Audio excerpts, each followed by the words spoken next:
Hey everybody, Alex Kazora, SteelersDepot.com, back with some more Pittsburgh Steelers preview and prediction for this Week 18 regular season finale for the Pittsburgh Steelers as they take on the Baltimore Ravens. Pittsburgh 9-7, needing some help in this game with a win or a loss. Let's talk about it.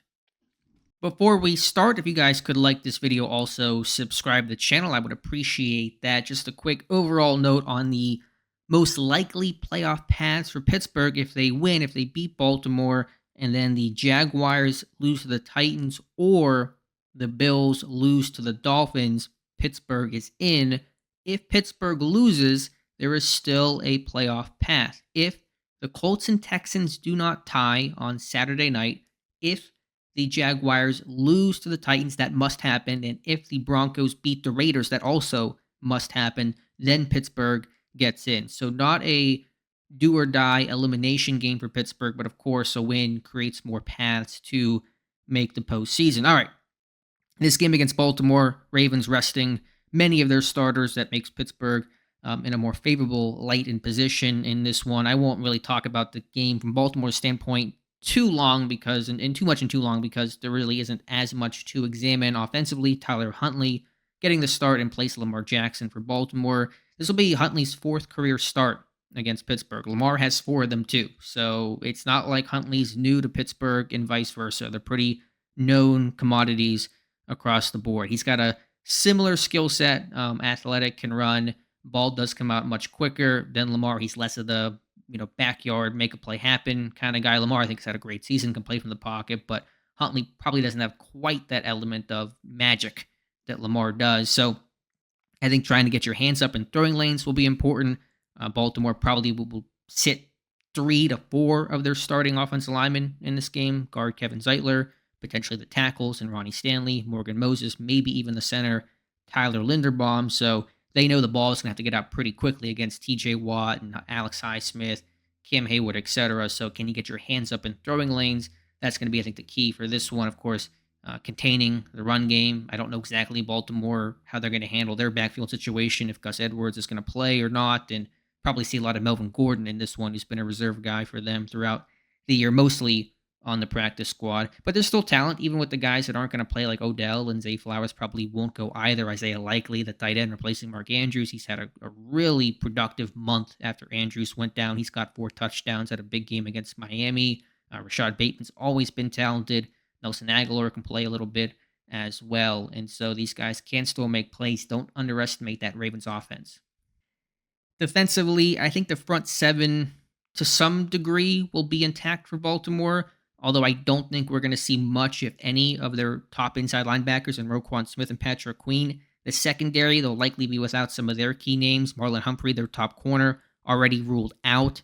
Kyle Hamilton, not ruled out as of this recording here on Friday, but I can't expect him to play. They're going to rest him up for the divisional game. Maybe some other guys missing as well. I just think overall, can Pittsburgh run the ball against Baltimore's too high looks? They need to be able to. They should be able to. And then I think Pat Freiermuth could really make some plays down the seam. I think against the backup inside backers that have not played much for the Ravens, and Trenton Simpson, Delshon Phillips, with their safeties potentially out. Kyle Hamilton, although Geno Stone has had a fantastic season, 7 interceptions for him.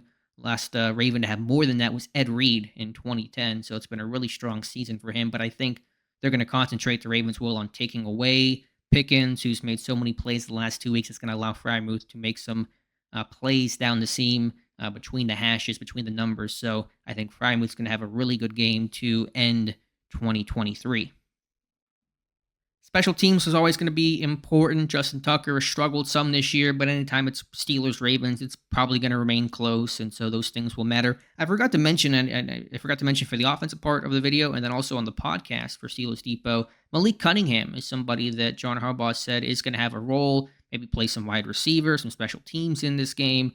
Really athletic rookie from Louisville, helped replace Lamar Jackson down there, for example. So one of those kind of, not entirely sure how he will be used and not entirely sure how he'll look if you're Baltimore and also if you're Pittsburgh, and that could be an interesting wrinkle in this finale. All right, so for my prediction, I have Pittsburgh winning this one 24-20, just with their starters out there, the offense looking better, the front seven of Pittsburgh's against that. We presume, backup offensive line. And of course, Lamar not playing in this one. Some of their top backs will be sitting. At least I assume they will be sitting or have some sort of reduction in playing time. All plays in Pittsburgh's favor. Weather, we'll see how that works. It's going to be apparently a pretty rainy mess. This is 2019 all over, where Baltimore was the 1 seed. They sat their guys. Pittsburgh needed the win and help, and it rained, and it was just disgusting. And Pittsburgh didn't get the help they needed. And Pittsburgh's offense now is better than it was in 19. There's some different variables there, but in terms of just overall, set of circumstances, it's going to be, I think, pretty similar in Baltimore. Everything on the line for Pittsburgh. Baltimore, essentially nothing to gain from a playoff standpoint, weather, all those kinds of things. But I got Pittsburgh winning this one 24-20. Will they get in the playoffs? We'll see. Jacksonville, can they lose to Tennessee? Pierce, Trevor Lawrence going to give it a go for them. Buffalo, Miami, who the heck knows what will happen there. And so we'll see what happens. It may take until game 272 to determine Pittsburgh's playoff fate if Jacksonville does not. If Jacksonville wins, and then it'll come down to the Sunday night game between Buffalo and Miami. So let me know your thoughts in the comments below. Let me know your score prediction, and will Pittsburgh be in the playoffs come Monday? Let me know your thoughts in the comments below. Please like this video. Please subscribe to the channel and check out the site SteelersDepot.com. Got a lot ready for you guys as we head down the stretch into this Week 18. Thank you again, and we'll talk to you soon.